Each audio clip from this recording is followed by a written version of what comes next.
Hello everyone, this is Anchromi and together we will continue the course Interdisciplinary Approaches to Language and its Use. In this presentation, we will discuss language attrition, which is a process of a gradual decline in the native proficiency due to a lack of use of this language.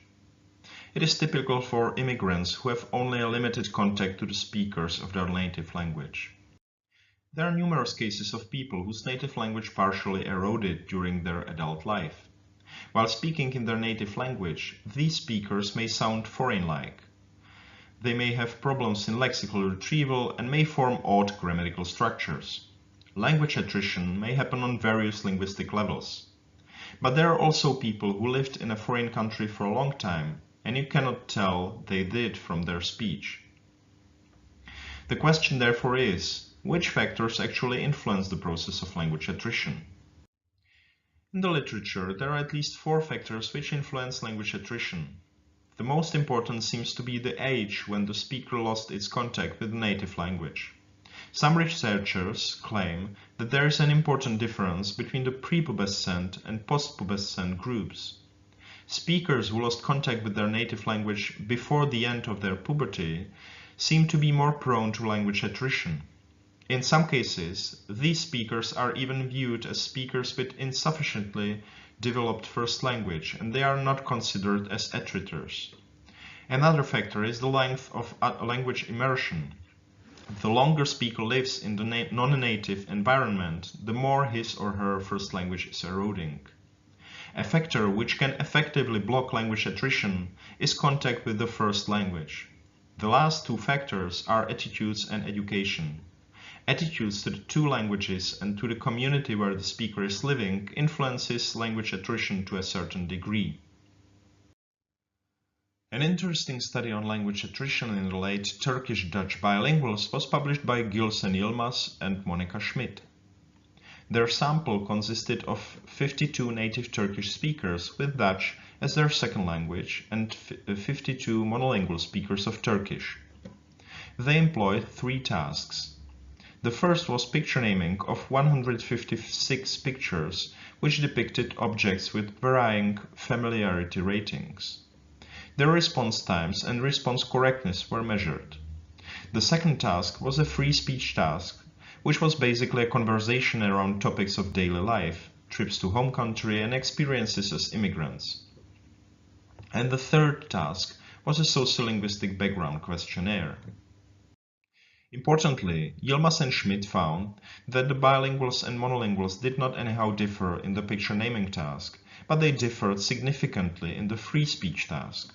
The bilingual speakers were significantly more disfluent than the monolinguals, and they also used less diverse vocabulary, especially in low-frequent words. In this table, the number of hesitation phenomena in 1000 words is shown. Overall, bilinguals were outperformed by the monolinguals in spontaneous language production, but not on a controlled task. The authors interpret this finding as a sign of a decrease of automaticity in the access to linguistic knowledge, which impedes the rapid integration of information from all linguistic levels. Language attrition is quite related to another concept in psycholinguistic research, namely bilingual disadvantage. The idea behind bilingual disadvantage is that knowledge of other language or languages may negatively influence the use of the native language. Language attrition is a phenomenon which is studied typically in non-native contexts, but bilingual disadvantage is often examined in situations when the speakers are in a frequent contact with their native language. A well-known study on bilingual disadvantage is a paper by Iva Ivanova and Albert Costa. The authors compared Spanish monolingual speakers to a group of bilingual speakers of Catalan and Spanish, whose dominant language was Catalan, and to a group of similarly bilingual speakers, whose dominant language was Spanish. They used a picture naming task, and they found that the bilingual speakers named the pictures in their first language slower than the monolingual speakers. However, the evidence in the literature is somehow mixed. Some studies document effects which can be interpreted as signs of the bilingual disadvantage. Other studies fail to get such effects. This inconsistency points out to the methodological problems of bilingualism research, which we mentioned in the first presentation. Bilingual speakers differ in so many important aspects that it is hard to make meaningful generalizations. Before we will conclude this presentation, I have one reading tip for you. If you are interested in the language attrition, you should read a recent book, The Oxford Handbook of Language Attrition by Monika Schmidt and Barbara Köpke. If you enjoyed the presentations, we would be glad if you would like them on YouTube. That is all from me now. See you next time.